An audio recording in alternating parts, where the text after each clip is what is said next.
Okay, so let's start with our chant. I'm going to share my screen.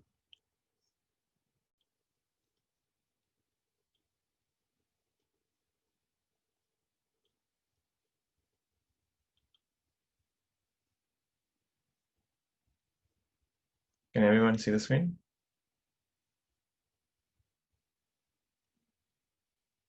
Yes, no? Yes. Okay. So, chant. Om Asato Ma Sarvamaya Tamaso Ma Jyotirgamaya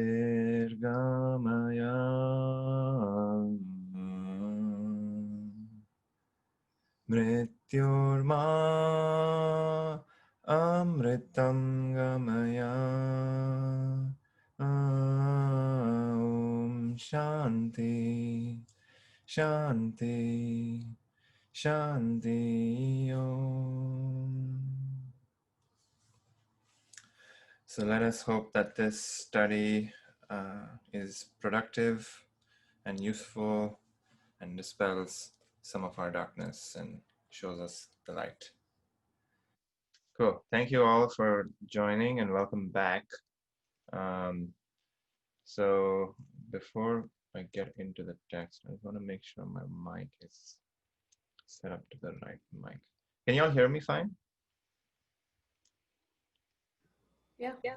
Okay. Cool. Cool. So we are almost at the end of the 4th chapter, and last class we kind of went through different, I guess, methods of and tools that different people do, and finally we landed on this verse. I think it was like verse 35.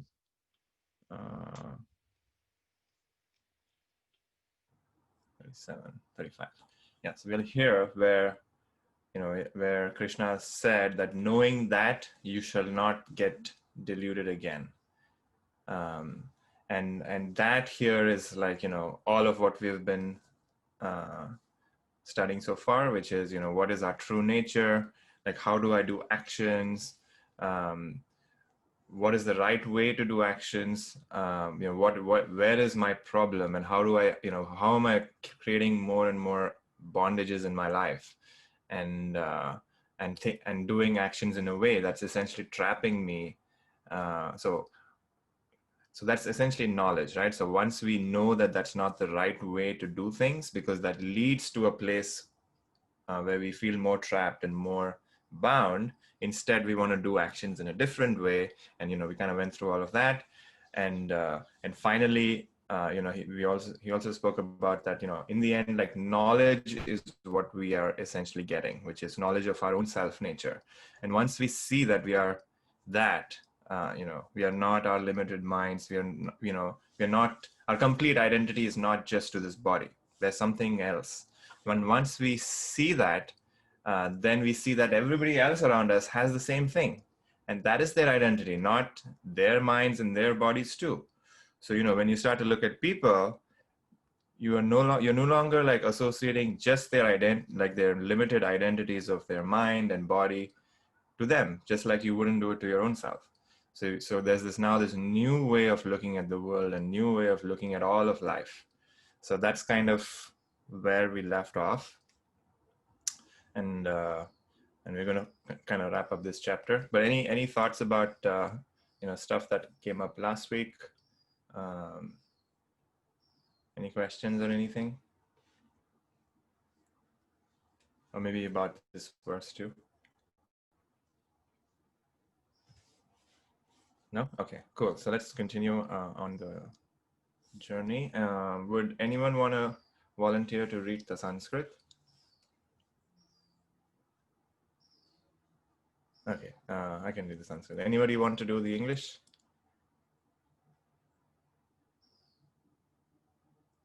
I can do the English, Puneet. Okay, thank you, Sneha. Cool, so let's do verse 36. Api chedasi papebhya sarvebhya papa kritam sarvam jnana naiva vrijjinam santarishyasi. Even if you are the most sinful of all sinners, yet you shall verily cross all sins by the raft of knowledge. So here, once you're told this idea that, everyone can get to this place, usually we have a little bit of doubt or like a little bit of like, uh, I would say, lack in belief that we can do it too. And that's because of, our past where we would have, we have ideas like, but I have done all these things which I'm not proud of, or like, I don't have it in me to be able to do all of the work. So all of these things that sort of come up in our minds. And mostly, it's like all of the things that where we felt guilty, right? Like, or like where we've done things that we are not proud of. Like those are sort of those thoughts and memories that kind of nag at us, and sort of prevent us from feeling really good about ourselves. And and here Krishna is saying, even if you are the worst person in the world, right, you have done the most terrible things, even that person has the ability or like can cross and get to the final place. And that's awesome, because that basically means it doesn't matter what you've done in the past. Your entire past life is of no real consequence, I mean no real doesn't have much meaning or doesn't have much weight, because whatever you do now is what matters. And all of the new things that you can do in this moment will alter your life in the future. And that gives huge power and huge opportunity to change and transform your life, because all of the work happens in the now. The past, as we have learned, is just ideas and memories and things that just come up. Our memory sort of paints us, alters our picture a little bit, because we try to remember stuff from the past and analyze it and sort of project it into what we are seeing. That's the only use of memory, really, which is to kind of just, you know, uh, maybe look back and see, have I seen this before? And most often, uh, we haven't, but we kind of tend to like project, right? Uh, so once we realize that memory is just something that we can use and isn't our entirety of our being, we can then sort of move away from this memory and get a little distance from this memory. Uh, so that's kind of the idea, where we are trying to move away from our past, because the past is nothing but ideas which we experience in the present. So, every time in the now, if an idea comes up, we know for a fact that it is just something in the past. I had given this thought a lot of energy, and which is why it is something that's in my awareness right now.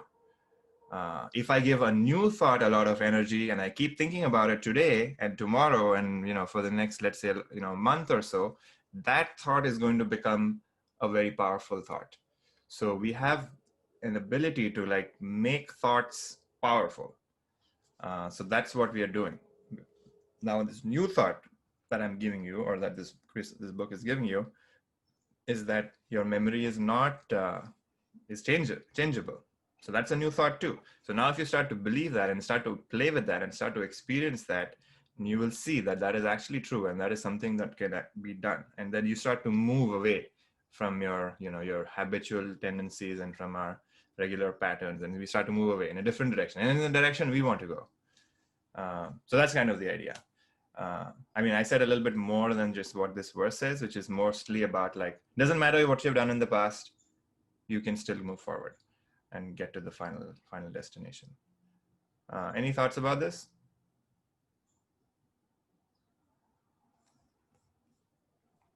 So Karthik, you don't Puneet, look. Sorry, go ahead. about this, then won't have, I guess, like what we hear in the common, I guess, world when they say karma, Mm-hmm. right? Like what goes around comes around, and if you do something bad, it's going to come back to you in some other form. It Yes. contradicts that in a way, right? Yes, but I guess the point is the karma is always bound to the body. So it's not saying that, when you reach the final destination, your life is going to be fantastic. You're not going to have human problems. The body is going to have bodily issues. It's going to get disease. It's going to decay. It's going to have all those issues which a body has. Similarly, the mind is going to have potentially, fears maybe, because like you may encounter a situation where something may happen and you may get like a little fearful, but that's only to the like only goes as close to the mind, but the core of your being is untouched by it all. And that's the recognition that there is something within me that is untouched by how my body feels, how my mind feels, and that place is the real you. Everything else is sort of on top of that. But right now our attention is too much on just the icing, the icing on the cake, not realizing that there's something right below it, which is the meat of our being. And that is not, we're not seeing that any right now. So to answer your question, what goes around comes around. Yes, that's going to continue to happen. The body is going to do its thing. You're going to eat food, and then you're going to have to pee, or you're going to have to poop. That's not going to stop, because that's the nature of the body. But what is going to change is the mind will have this fundamental understanding that the body and the mind is not the totality of you. There's something beyond. So whatever the mind throws up or whatever the body throws up will not bother you that much. So we're going to be able to let go of these thoughts that sort of grab us, and we think that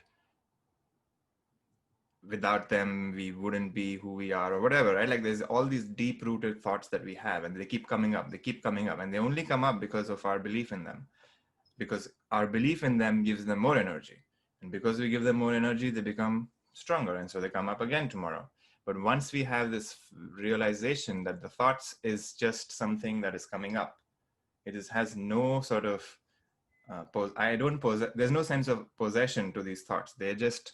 I experienced something in the past that ended up resulting in me having this thought, and now with my false understanding, I believed it to be true, not really thinking that it's just an opinion or just a thought, and it doesn't have like a real sense of reality in them. Does that make sense?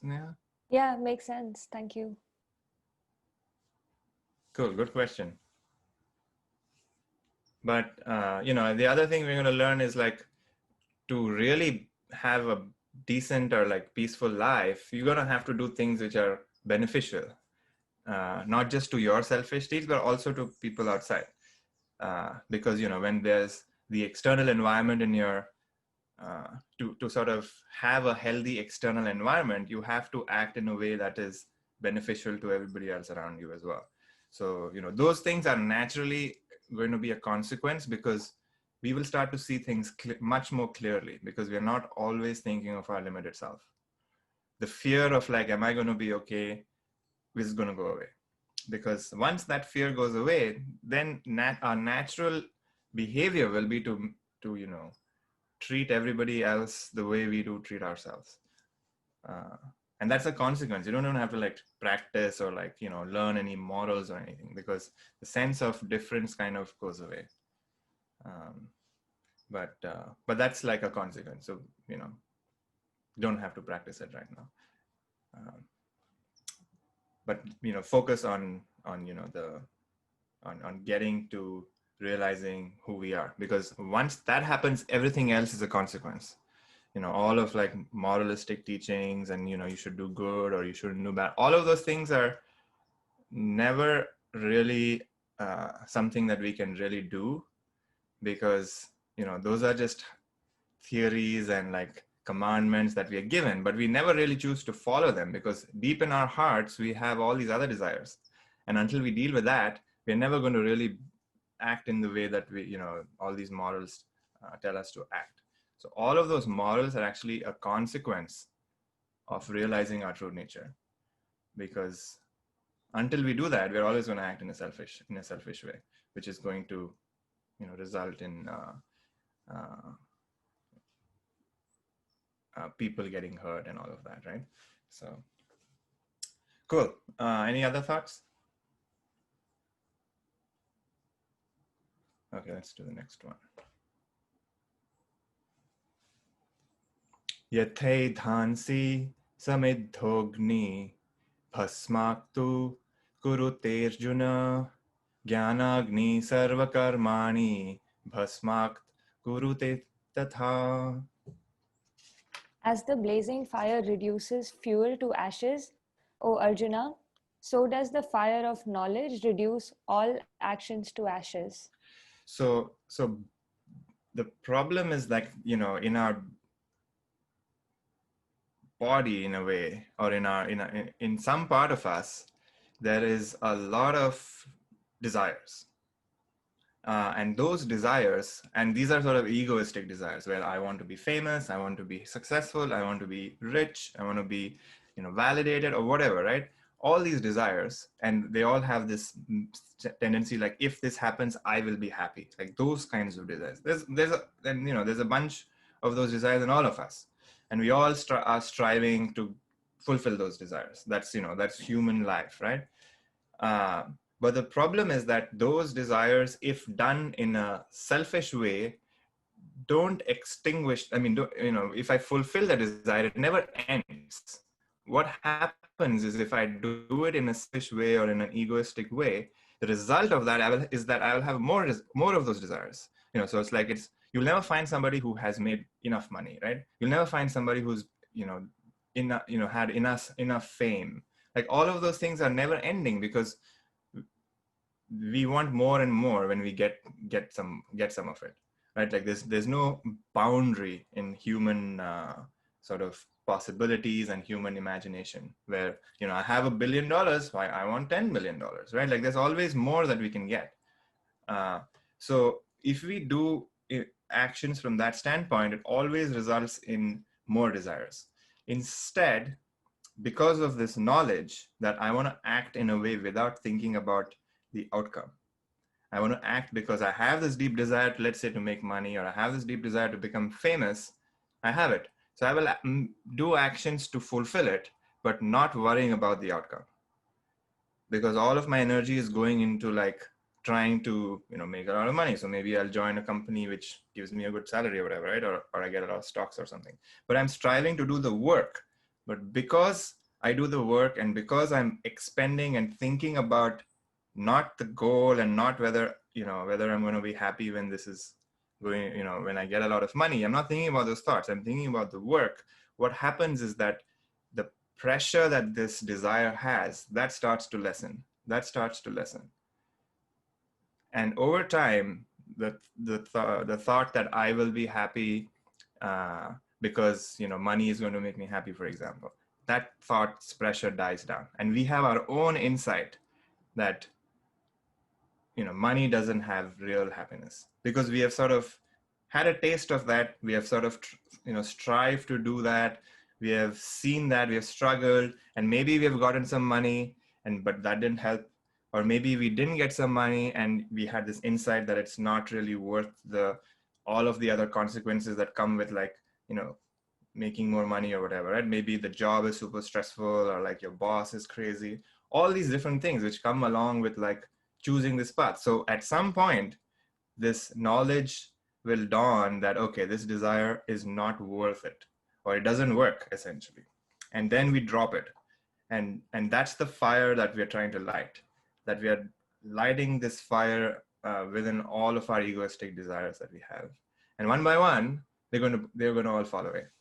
And then when we don't have any egoistic desires, naturally the mind sort of can be quiet, and we can get a taste of who we are. But that's the idea here, that we're just lighting a fire, and the fire just burns whatever is in the way. So we are all lighting this fire. And like sometimes when we do yogic practices, or like meditation and stuff, there's a lot of heat that some people feel, even when it's not really hot. But because that's also like an experience where there is like something being churned, and something being like burnt, and there's a fire, and then that's essentially burning up all of these like blockages and energy and all of that. So so that's the implication of this verse. Any thoughts about that?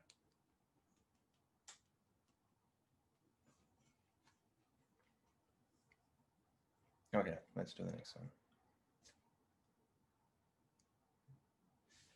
Nahi jnanena sadrishyam pavitra vad vidyate tat swayam yoga siddham siddhaha kalenatmani vindati.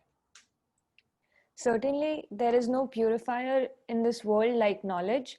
He who is himself perfected in yoga finds it in the self in time. Cool. So here we're talking about how knowledge essentially purifies us. And here by pure, we don't want to think of it as like good and bad.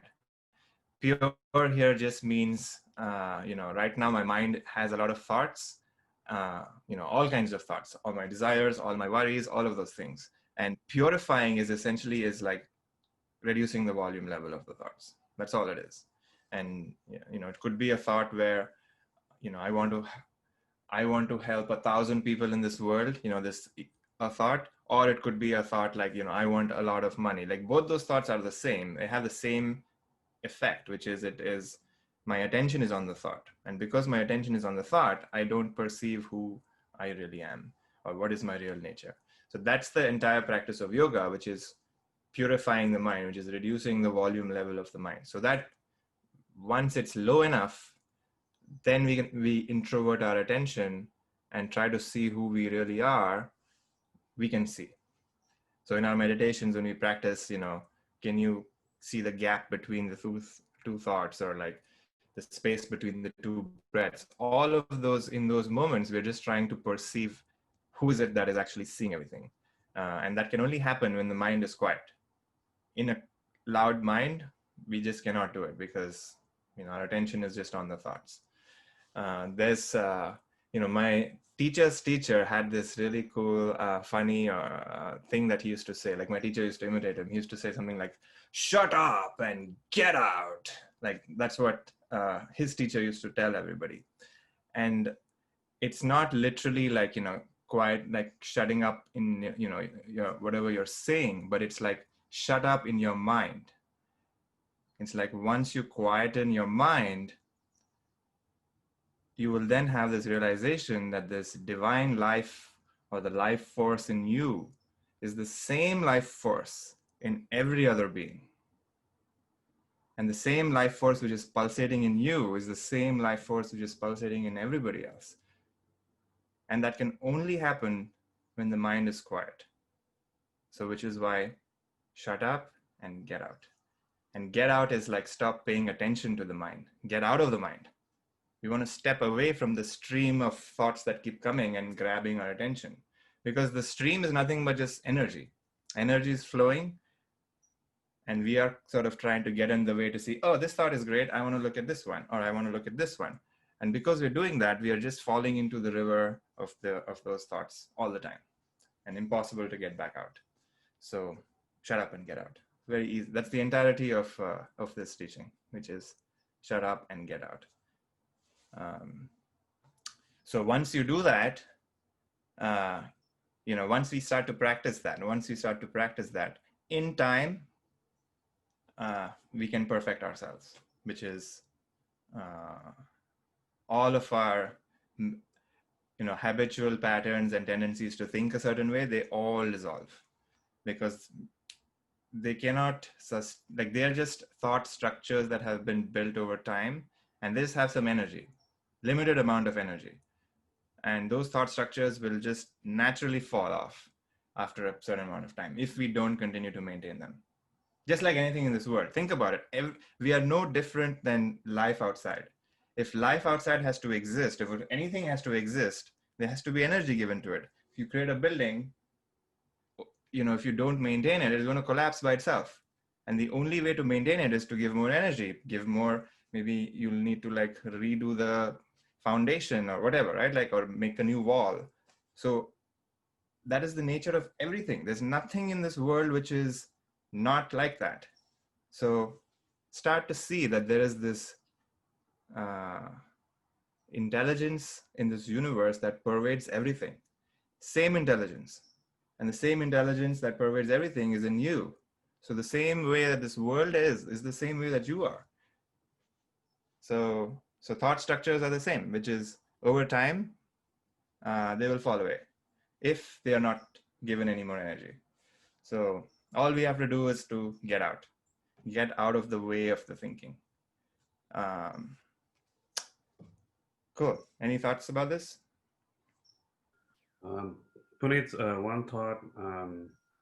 It's just about the characterization of you know past experiences and past knowledge as something to sort of try to filter out and get rid of, and a lot of them are just memories. I'm just trying to understand, you know, if you lived a life, there is a significant amount of experiences, and granted, a lot of them are constructs that we are trying to break in order to see, understand consciousness or get to the knowledge with a capital K. But I'm just saying, is there any value in preserving certain aspects of a life lived until this point, that is not necessarily just, memories or, I mean, I understand this knowledge that's on the screen, and then there is, uh, I don't know, I feel like over a lifetime, you gain knowledge as well. I mean, aside from building all these, the web of memories and structures that you build. So I guess the question is, what part of the teachings talks about pulling anything from your life experiences and bringing it forward, or is there anything that? None of it we don't. This doesn't talk about it because this knowledge is only about how to realize the self. This is not about how to build something in this world, right? Like that's essentially you're talking about is like physical knowledge, like the sciences and the arts, or like the literature or whatever, right? Like all of those things are knowledge to kind of do things physically, and that's fine. It's like whatever you do in life, you're going to learn about how to do it, and then over time you're going to get good at it, and then you will be able to do something skillfully. That's fine. That's a good, like, I don't think this is saying that we should abandon all of our memories in a way. Memories is, you can't forget things, because the brain has the ability, like the nature of the brain is to store things, right? The only thing that we are trying to do is get a little distance from it, just so that we know for a fact that they're just memory.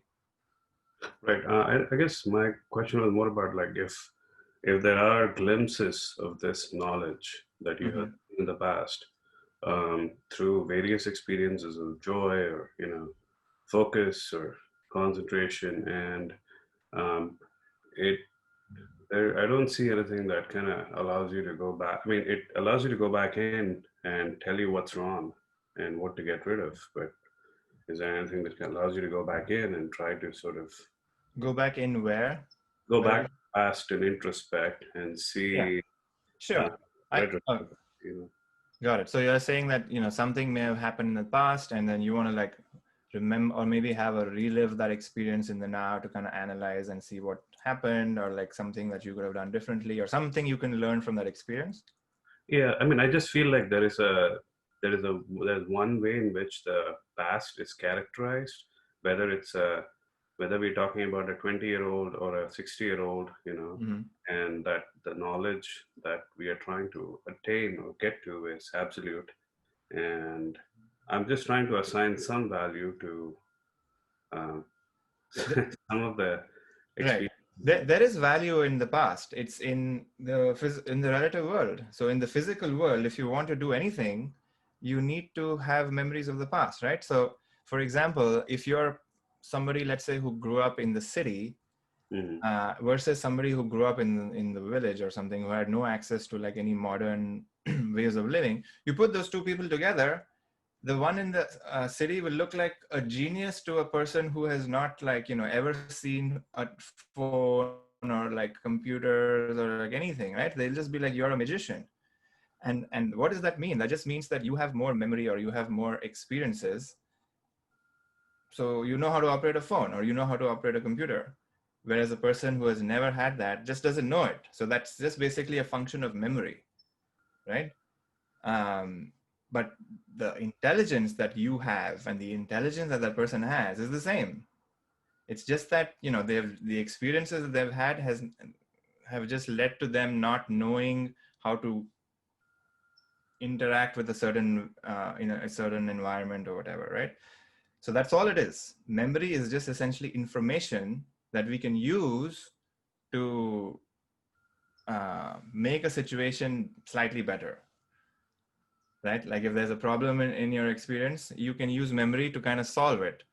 But if you have, let's say you have no memory, then you're going to be useless, right? In any situation, because you will not be able to even recognize that this is a tree or this is a road or this is a car. Like memory is just that. It helps us make sense of the world, and it's information. The more information you have, the more maybe successful you will be in this world, because knowledge in the relative world is power, right? So if you have more esoteric knowledge about anything, you may be more successful in that domain. But that's basically the function of it. But that doesn't really give you what you want. It may make you skillful, it may make you appear intelligent in front of like your peers or whatever, all of that, which is useful, but it really doesn't satisfy you in the end. If you can ask, I mean, it could, you can, if you think it does, go for, like, I completely accept that, and you should go for it and like strive to increase your memory and all of that, and whatever endeavor that you want to undertake, go for it. This doesn't say don't do stuff. It's just saying that once we recognize that there is this core of our being, which is really who we are, that illumines our memories, that illumines our experiences, that illumines everything, then we can start to see the world for what it really is. It's just this ephemeral moment to moment experience that we are having all the time. And, moment to moment, we are using our memory to kind of interact and make sense and do stuff. Memory is still useful. Not to say memory is not useful, but it has limited use. And sometimes what happens is that we think memory to be true, right? Which is when some memory comes up, we think, no, that is the only thing that I believe is true. And that completely takes away from what is actually happening in the now, right? When we project something from the past, or we think, we remember this person who, hurt us 10 years ago, and then we continue to like project the same emotion or the same memory on that person, not realizing that that person may have completely changed, right? Or we have changed. So so know the limitations of memory, as well as the usefulness of memory. Both of them we need to know, but it's essentially limited because memory is unreliable. Was that useful? Yeah, I think it's just an ongoing thought, and I think it is helping me wrap my head around it. Yeah.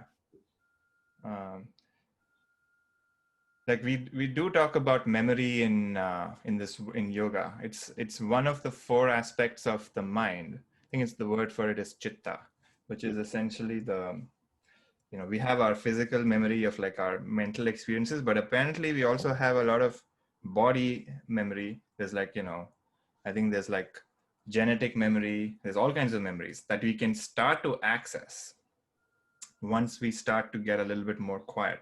Right now, our mind is we only think that memory comes from our own limited set of experiences. But as we start to get quieter and quieter in our mind, we start to sense thought atmospheres too. This is getting a little woo-woo, but essentially there is no distinction between your mind and my mind. Right now, I have this belief that my mind ends here and your mind begins like there, right? When we are in the same room. But as a person starts to get quieter and quieter, there is this telepathic sense that capabilities that we have, where we can start to sense emotions, we can start to sense even ideas and thoughts of other people. I don't know if you've ever had that experience where you walk into a room, let's say, and you can get a sense that, oh, something happened here, like either somebody fought, or the other converse is like, something is, these people are having a blast, like there's joy in this room just like vibrations of this room is great. Like those experiences are, how are we feeling that? It's happening through the mind, because the mind is sort of connecting and feeling like other thought vibrations that are in the environment. So, there's some yogis apparently who can read people's minds and things like that. There are stories. You may not believe it, but it is documented. So it's possible. There is a possibility, because, if you look at this world, it's a miracle. Like whatever is happening, we have this idea that no, it's not possible. This is the limits, but this world is literally unlimited. Anything can happen. It's just that how much attention are we willing to put in, and how much energy are we willing to put in that endeavor. But yeah, memory is useful. It is certainly not looked down upon. It's just see it for what it really is. Thanks. Cool, thanks. Good question. Any other thoughts? Okay, let's do the next one. Shraddha valabhate jnanam tatpara sanyatendriyah jnanam labdhava param shantim chirena gacchati. The man who is full of faith, who is devoted to it, and who has subdued the senses, obtains this knowledge, and having obtained the knowledge, ere long he goes to the supreme peace. Cool. So here we're getting sort of the summary of whatever we have gone through so far, which is, firstly, we need to have faith in the fact that this is possible. And if there is this doubt that it is not possible, I don't think I can do it, all of those things, then that's going to be an impediment, right? It's essentially our thoughts are just going to be, or rather our attention is just going to be on the silly thought that it's not possible, I cannot do it. So basically faith essentially clears that up, at least that thought, which is, it is possible, other people have done it, I can do it too. So that's the faith. Not to say I believe that, I have it or anything. It's just that there's this possibility that it can happen. So that's the faith. And then the second thing is we need to put effort and energy into this process. So we need to be devoted to something. We need to be devoted to transforming our life. Because if we don't have that desire, then we're not going to put energy into it. So for example, mothers, are always devoted to their children, when they're born, because, there's that physical connection that exists. And whatever action they do for their child is never considered as I'm doing work, right? It's always done from a place of love and devotion. They're absolutely devoted to the child. And that's the same idea, where we are completely devoted to our own growth, our own transformation, or let's say you're, or let's leave it at that, our own growth or transformation. Because if we are, then any work that we do towards it will not feel like work. It won't feel like a struggle. It won't be like, oh, I got to now put in 1 hour to do this, let's say meditation, or those things in the beginning feel like struggle. But over time, what's going to happen is, once we see that transformation happen, automatically our sort of deeper desire to want it will increase. And because that desire to want it increases, we will put in more effort. So sort of this flywheel starts to roll. And then, the other aspect is like subdued the senses. That basically means that we have reduced the volume level of our thoughts, because when we subdue our senses, we no longer pay attention to the thoughts that much. And once the volume level goes down, we obtain this knowledge. So you notice that all of these things are a series. It's all linear. So the first thing we do is have faith. Then we get devoted to that idea. Then we try to subdue our senses, which is all of the practices of yoga. Consequence of that is that we obtain knowledge. Nothing has to be done, because that is the consequence. We don't have to do anything to obtain the knowledge. It's like we do these practices, and that results in knowledge being available to us. And knowledge of what? Knowledge of who we really are. And having obtained that knowledge, again, what's the consequence? Goes to supreme peace. And what does supreme peace mean?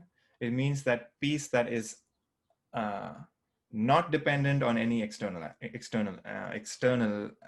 factors. Because anything that's external is temporary. And if you rely on anything external for peace, it's only a matter of time before it goes away and our peace is broken. So something can be supreme only if it has no external reliance. It has only reliance on ourselves. So that is the fruit of this work, which is I will obtain supreme peace. But all of that is a consequence. So we don't even have to worry that will I get supreme peace or not, I don't have it yet or not, because the only thing we can do is the part in the first three steps, which is faith, devotion, and the work, which is subduing the senses. Everything else is a consequence. So if we are sincere about it, and if we are earnest, and it takes time, because we have built this thought structure over tens of, multiple years, and it's going to take some time to dismantle the thought structures. So, if you're earnest and continuous, it is possible. And I think in one of the chapters, Krishna is talking to Arjuna, and he says, oh, self-realization is easy to perform, easily available to people. But the problem is nobody wants it.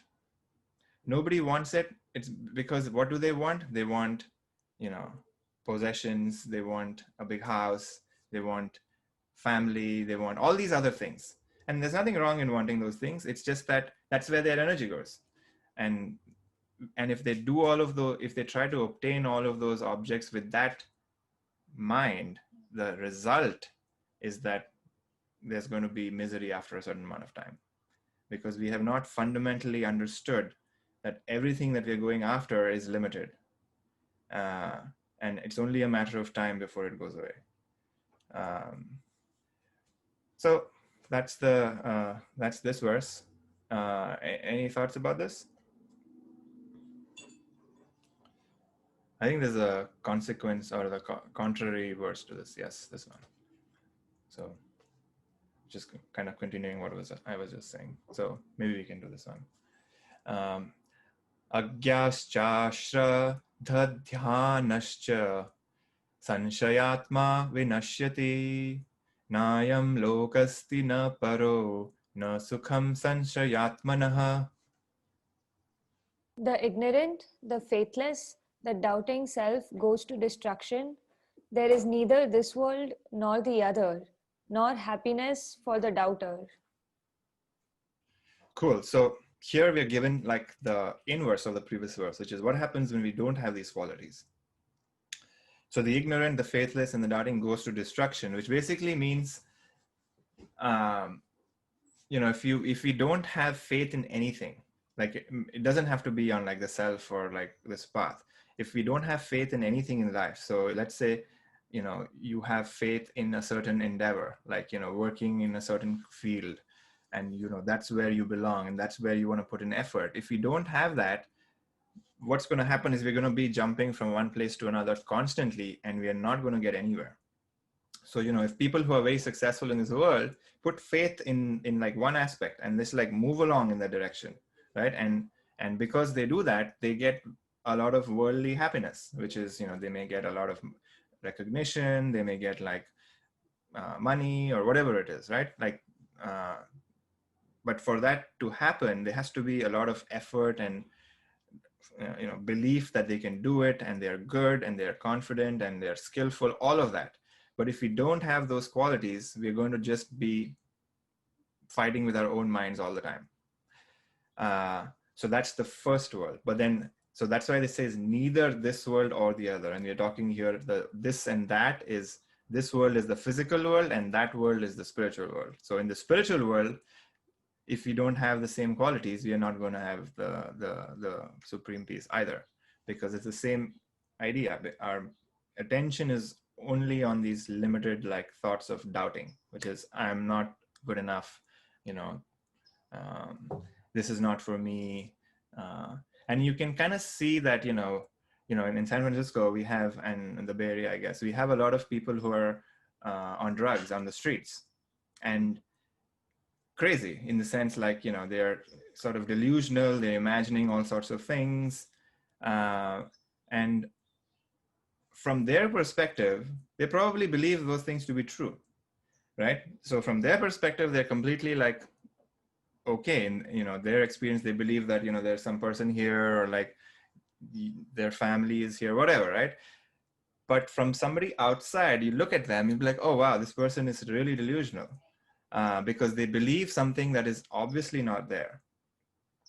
But that is the same thing what we do. It's just that a person who is crazy on the streets is probably socially unacceptable to do that. But some of the things that we believe in, and that like I must have this job because it's going to give me happiness, I must do this, I must, my partner has to do this in this specific way, all these like firm beliefs and crazy ideas that we have is the same mechanism where we just believe in the reality of something, and that paints our world in that way. So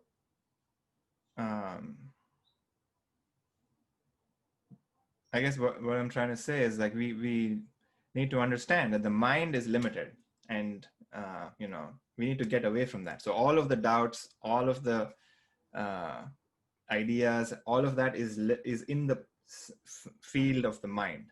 And once we can sort of put that on the side, put these thoughts on the side, automatically our sort of self-confidence and self-belief will start to increase. Because self-confidence is not really that you believe that you are good. Self-confidence is the lack of believing that you're not, right? You're by nature, we are confident. It's just that when a thought comes that we are not confident, that's what is the doubting. So we don't have to do anything special to increase confidence. All we have to do is let go of the stupid thoughts that we have. And naturally, we are going to be confident. So which is why, like, having this faith is recommended, because that will start to transform everything in life, where, small aspects of like, I believe that this is the right thing that I'm doing. Like, we won't stop to like second guess every decision we make in life. Because we have started to believe in this intuitive sense that whatever I choose is fine, and I'm willing to face the consequences of my actions. I'm willing to believe that the actions and decisions I make, I have made well. Like, so once we stop wasting energy on like, oh, is this the right thing? Is this not the right thing? We can just start to move in the direction that we've chosen and go, even if it ends up in like a place that we don't want to be. But at least we can we'll start to focus on how to either get to that place, or if you don't like that place, how to change and get away and go to a different place. But that's all we're going to start to do, where we will start to put our energy and attention on moving. We're going to keep moving, moving forward. Cool. Any thoughts about this?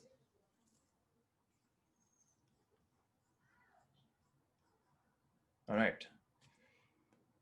Next one.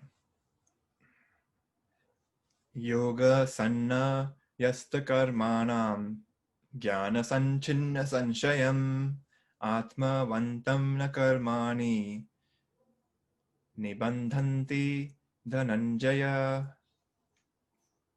He who has renounced actions by yoga, whose doubts are rent asunder by knowledge, who is poised in the self as the self, actions do not bind him, O Dhananjaya.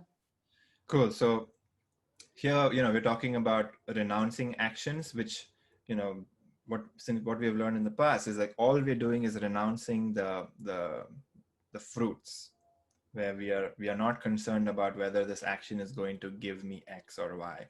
We are going to do the action, but we don't care about the fruits. That's what renouncing actions by yoga means. And because we are no longer doubting that, is this the right action? Have I done the right thing? Should I have done something different? All those doubts have gone because my knowledge knows that it doesn't matter what happens, because whatever happens is just in the physical realm. I don't care about the physical realm, which means like I don't care what happens in the external. I want to know who I really am. So if we live from that place, then all of our sort of actions are going to be directed at like uh, realizing the self. And uh, and once we, I guess this is talking about somebody who has realized the self already. So once you've realized the self, then we are always acting from that place where, the idea that am I going to be okay, what's in it for me, those thoughts don't even arise. It's like we don't wake up every morning thinking that, am I a human, like am I, like am I a cow, like those thoughts don't even arise. So there's no like doubt that you're a human every time you wake up in the morning. The same way, there will not be any doubt that you are the self in a way.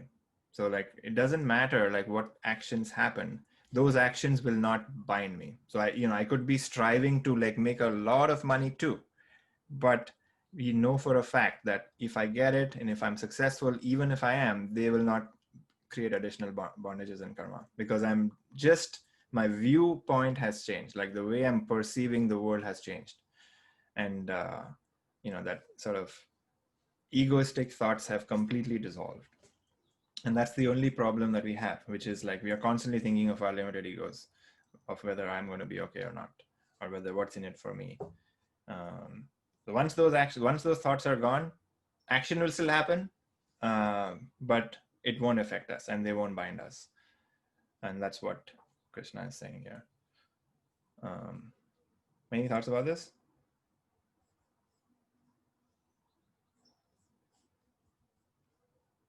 Okay, let's do, I think it's the last verse. Tasmad jnanam asambhutam hritastham jnana sinnatmanah chitvainam sanshayam yogam tishto tishta bharata. Therefore, with the sword of knowledge, cut asunder the doubt of the self, born of ignorance, residing in your heart, and take refuge in yoga. Arise, O Bharata. Cool. So here Krishna is like inspiring him and saying, now that I've told you all this, do this, like take refuge in yoga, like do all of the practices, make that your goal of life, which is to, remove the ignorance. Because the only reason we feel limited is because of ignorance. Anytime we feel limited, we are deluded because we are believing in a false idea. If we feel shitty, if we feel, you know, miserable, or all of that, it's because we have believed in a false idea that's presented in our minds and we have taken it seriously, not realizing that there is this background of like being and consciousness, which is the core of our being, which is, full of whatever we want. It's there, available right here, right now, not realizing that. So this work is going to take us there and take us even beyond, which is, it'll bring us back into this world and we will act in this world from that place. And because we act from that world, from that place, more people will be included in our consciousness. And because more people are included in our consciousness, all our actions are going to end up being better. Not to say they will be perfect, because all actions are still in the realm of the world. So even they are limited. But from our understanding and of our memory and our intelligence, they will be done from like the best interests.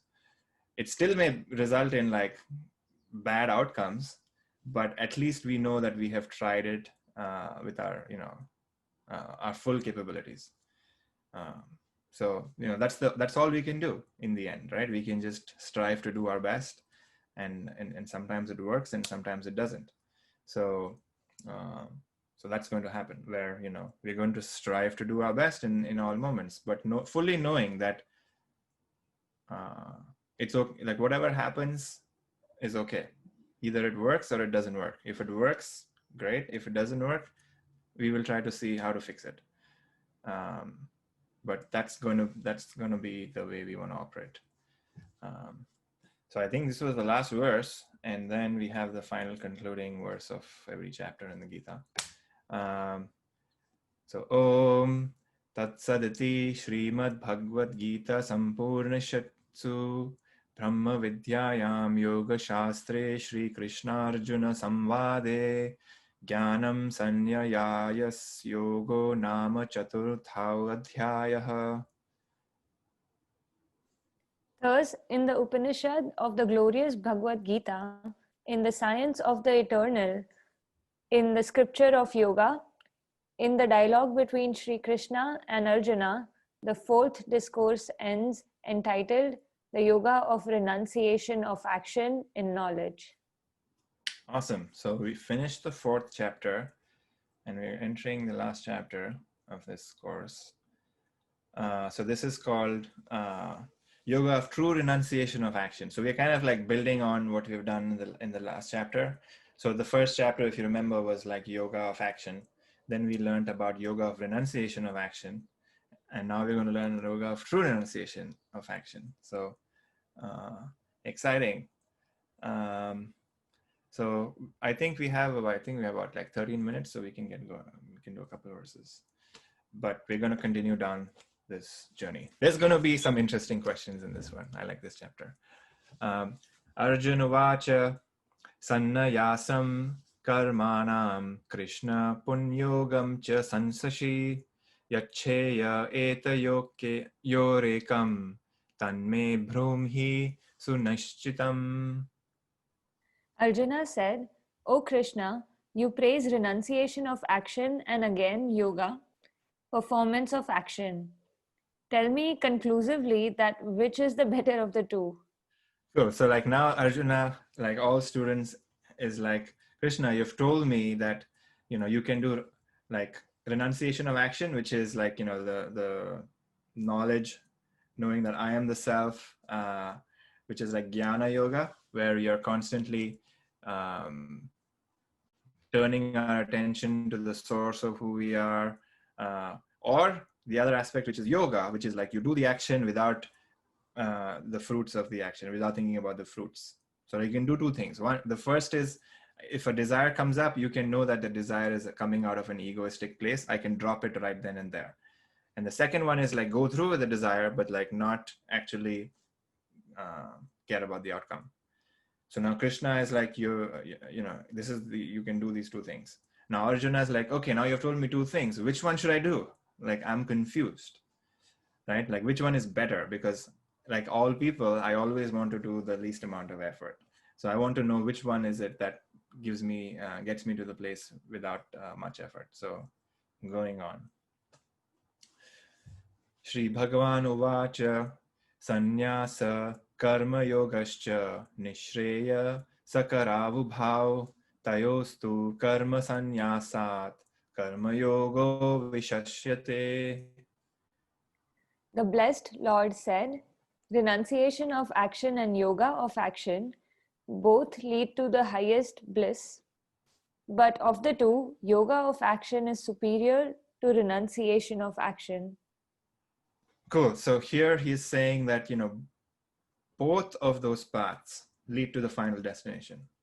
And he's saying that yoga of action is superior to renunciation of action. And the reason why they say that is because renunciation of action comes from insight. So if I have a desire that I need to stop worrying so much about what people think of me, right? Let's say that's like or actually wait, that's a desire where I want to stop it. But let's say I have a desire where I'm constantly trying to feel important and validated and look good around people. That's a desire, and I keep striving to fulfill it, but it gives me more. I mean, it doesn't ever fulfill me, right? Like when let's say I do look good in front of people, that makes me feel really good, and then in the future I want to do more of that, because that felt good when that happened. But what happens is, like, many times it doesn't work, and then I feel really shitty, and then I strive again to make it work again in the future. So there's this sort of cycle that keeps happening. So now we have two ways to approach that. One is a desire to look good comes up. We can either go through with the desire or and not care about the outcome. So we can say, okay, I'm going to, let's say I'm trying to do something at work, and I'm going to send this really nice email, and like a lot of effort goes into crafting that email. It's great. I'm going to do that. And in the previous, before this information, I would have expected a lot of praise because I put in so much, effort into this email. But now what I'm going to do is I'm going to not care about the outcome. The joy, or rather the focus, was only on the crafting of the email. So that is the yoga of action, where I'm going to do it, but I'm not going to focus on the outcome, which is I have chosen to do the work because the desire has come up. I cannot suppress that desire because, it's a very deep-rooted desire. So I have to craft a good email and have all these fancy pictures or whatever, right? And then the other way of yoga of renunciation is desire comes up, I can let it go right then and there and say, it is just a stupid desire of the past, an egoistic desire which has come up because I have believed in the reality that this gives me happiness. So the second thing of dropping the desire can only come via insight, because it's very hard to drop a desire that is strong. We have to go through with it because the impulse and the force of it is just too much. So which is why most people, if you're like me, we have to kind of go through the desire and then renounce the fruits of it. And that's why Krishna says that this is a better way to do it, because for most people the insight comes only after struggling a lot, right? So let's say somebody says, oh, there's no happiness in making money, let's say somebody says that, who has maybe 60 years old or something, right? Has had a lot of life experience, is telling you this information. You as a 20-year-old is never going to believe it. They're going to be like, no, screw you, you're 60, you've lived your life, I want to have my own experience. But let's say you struggle for 15 years, you're 35, and you've spent your 15 years just working your ass off, and you have not really had much of a life because all you did was work. At that moment, you're going to then have this realization that, shit, this is true. I have wasted my youth on just trying to make money, and have my life has gone away, right? And that is a deep realization that has occurred. So that is, and through insight, let's say another thought comes, oh, I need to make more money. For that person, it is very easy for them to drop that thought because they have the direct experience that, yes, money and stuff doesn't really do it for them. So, both these things are possible. Both of them both these methods of, tackling the desire lead to the same outcome. But, the renunciation is much more difficult because it comes with experience. And most people, the desire is very strong. So you have to go through with it, which is why Krishna is saying yoga of action is superior. But okay, I think I'm skipping a little bit, but we'll get to I think he's going to give more details as well here. So let's do the next one. Okay. Did anyone have any questions for the previous one? Okay. Gyeya sa nitya sanyasi yo na dveshti na kankshati nirdvando hi mahabaho sukham bandhat pramuchyate. He should be known as a perpetual sannyasi who neither hates nor desires. For Free from the pairs of opposites, O mighty armed, he is easily set free from bondage. So here we are talking about the path of knowledge, which is the two paths that were prescribed. And a sannyasi is essentially a Sanskrit word that we use to describe like a monk or like a renunciate who has like given up the world. Or actually, let me take that back. So it's, a monk is definitely a renunciate who is like, given up on like the physical aspects of the world. But you can also be a sannyasi without really being a monk, which is, I can mentally give up my attachments to the world. I can still operate in the physical, like in the world. I can have a job. I can be doing all kinds of actions, but mentally I have given up my associations with them. But that's what a sannyasi means, where they're doing a lot of work, but they don't have any deep like association or identity tied to any of the work that they're doing. So if it comes true, very good. If it fails and bombs, that's completely fine too. That's what a sannyasi is. They have given up their attachment to physical things in the world. So this person has reached a state of mind where they have no desires. They really have no desires because they know for a fact that the world has nothing to offer. And the only place that you can get real joy is the self. They may not have this direct experience, but they know from like maybe their experience in life, whatever, like they have that belief that the world cannot give them what they want. They may not have the bliss and the supreme peace of the self yet, but they at least know the world is not where it's at. So if you're at this place where you know for a fact that the world is void, in Buddhist word, there's this word called shunyata. The world is shunyata, which means it's absolutely empty and cannot give me anything. For that person, yoga of knowledge is very easy because, for them, you just give a few pointing instructions of who you are and how do you perceive yourself, and they can easily grasp it. And then they're set free from bondage.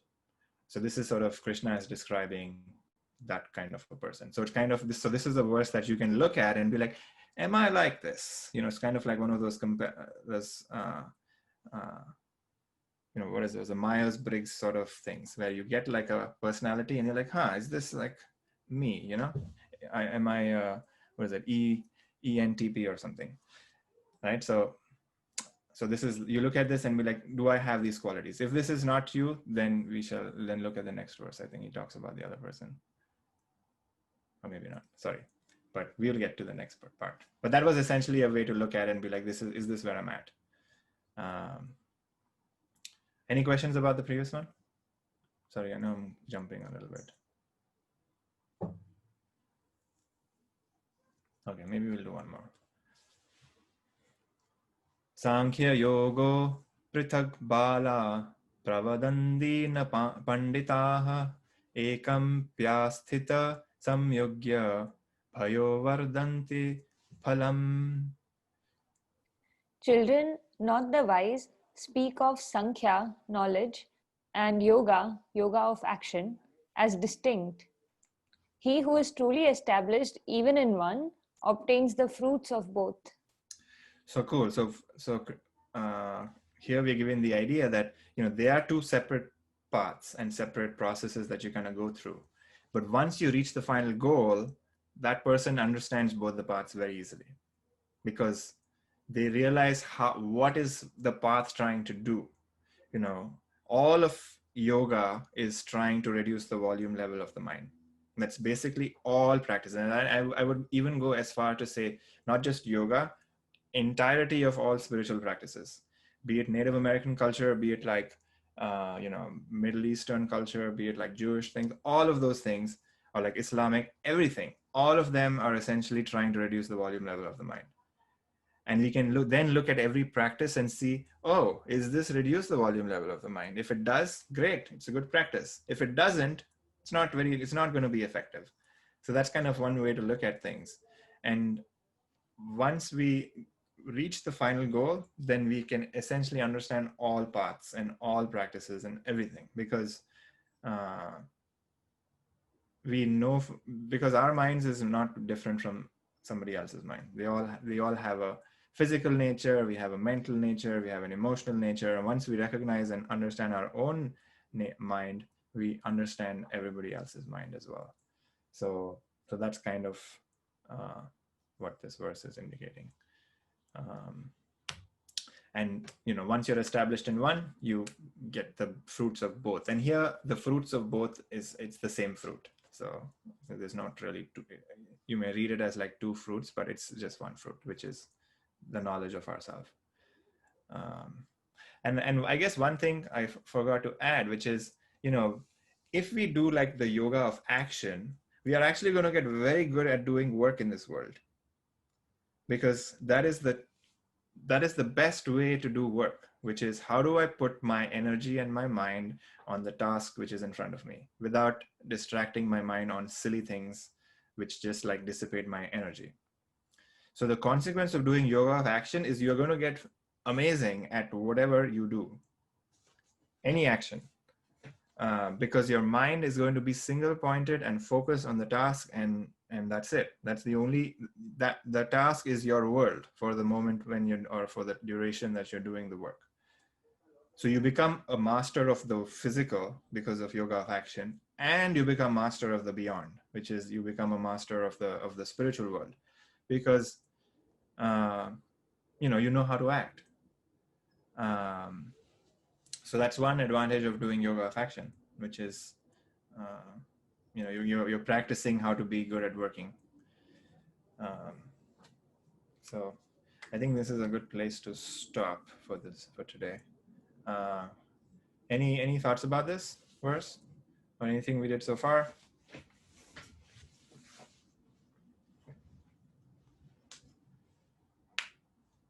Cool. So let's do a meditation.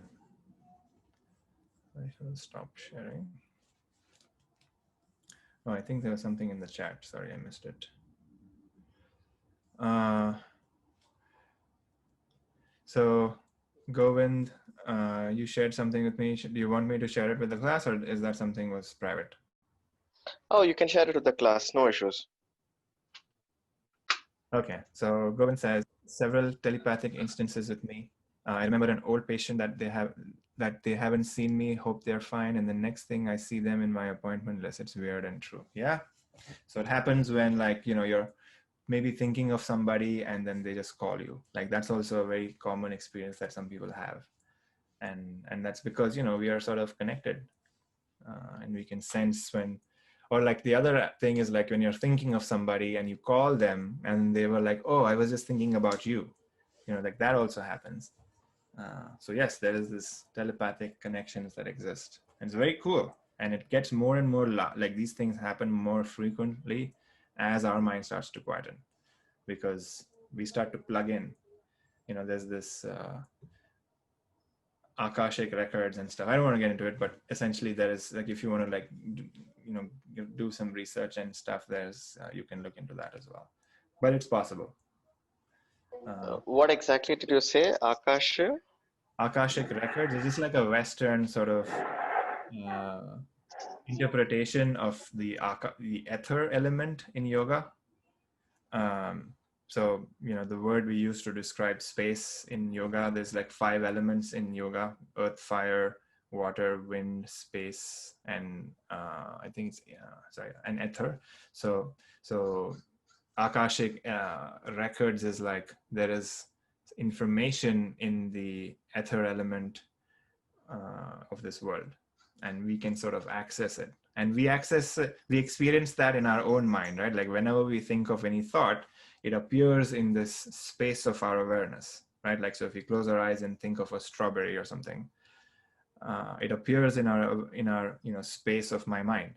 So that's our individual ether or individual space that we have. But there's also this universal space, and all the thoughts of people, past, present, and future, they're all in this space. And as we start to get quieter and quieter, we can start to kind of access these different thoughts that exist. So like all cool ideas, we think that, oh, I had this great idea, but it may have been that it's just an idea that we paid attention to, which was already hanging around in the air. So it's kind of also woo-woo, but if you're interested in those things, like it's fascinating. It's cool. Yeah, thanks for sharing. Cool. So let's do a meditation. So everybody sit in a comfortable position and just start by taking a few deep conscious breaths.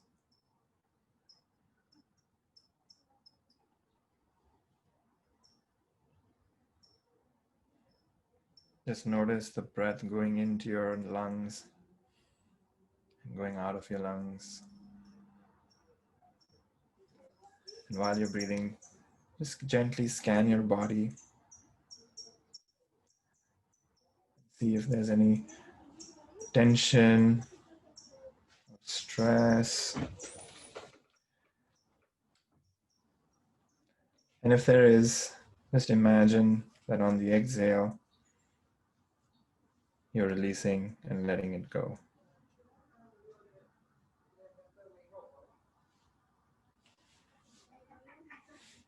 We want to use the breath as a tool, as a way to just come into the present moment, because the breath is always happening. And then the body is always in the now. There's no concept of the past or future in any bodily activity that happens. So just focusing on the breath just brings us back to the present moment.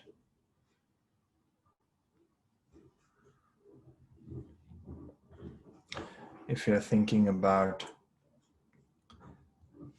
any thought, or if you're distracted by sounds, you're feeling sleepy, just acknowledge that those thoughts are coming up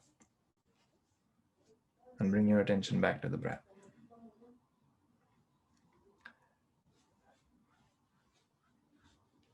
So our attention can always go back to the breath at any time. It's just that sometimes we forget and we get lost in the theme of the thinking or in the story of our thoughts.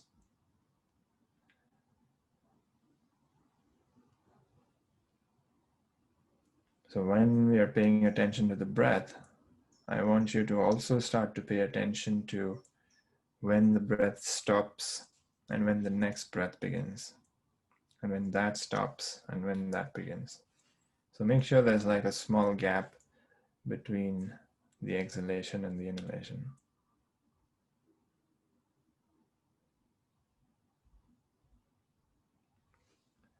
And in that gap, we want to start to pay attention.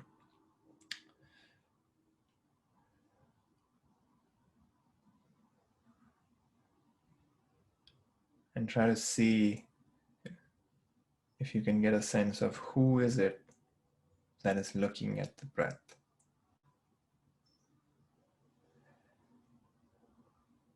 And do this in the gap, because in the gap, there's no breath anymore. So it gives us a little bit of space to be able to notice this presence or notice this awareness.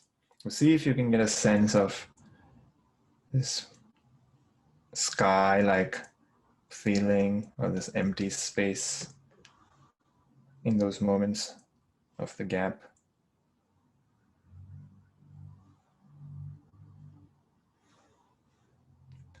And then the breath starts again. And in that empty space, we experience the breath again. And when the breath ends, we are experiencing the space without the breath.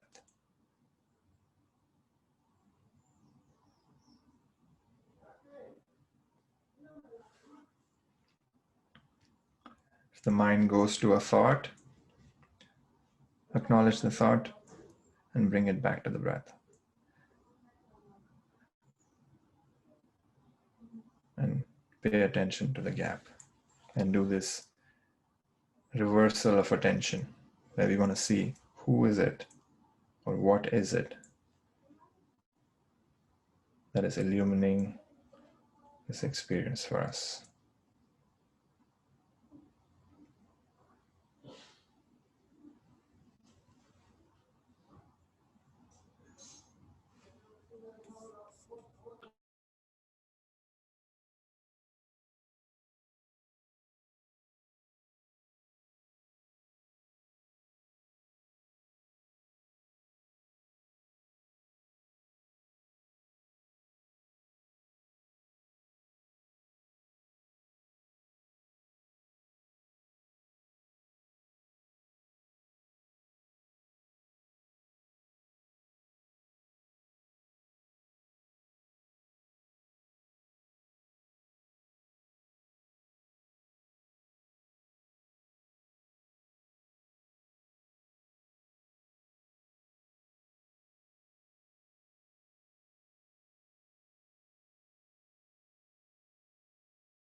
Slowly bring your attention back to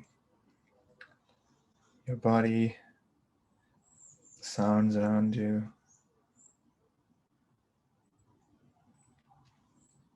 And when you're ready, you may open your eyes.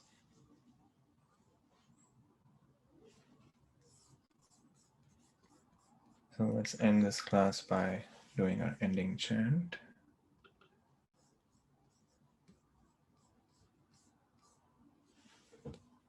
Feel free to join me or listen.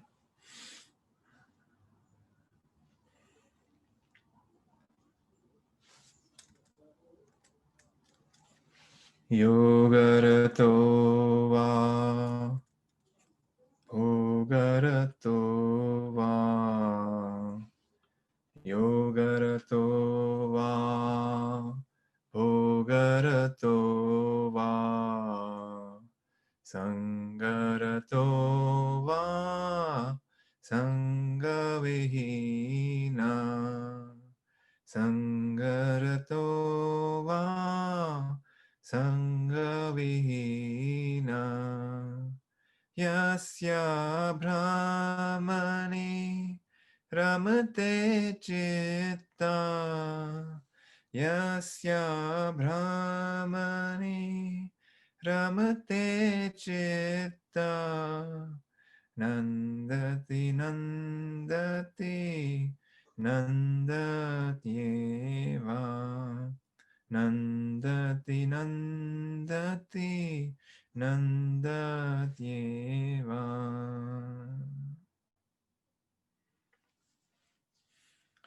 So to remind everybody that the purpose of yoga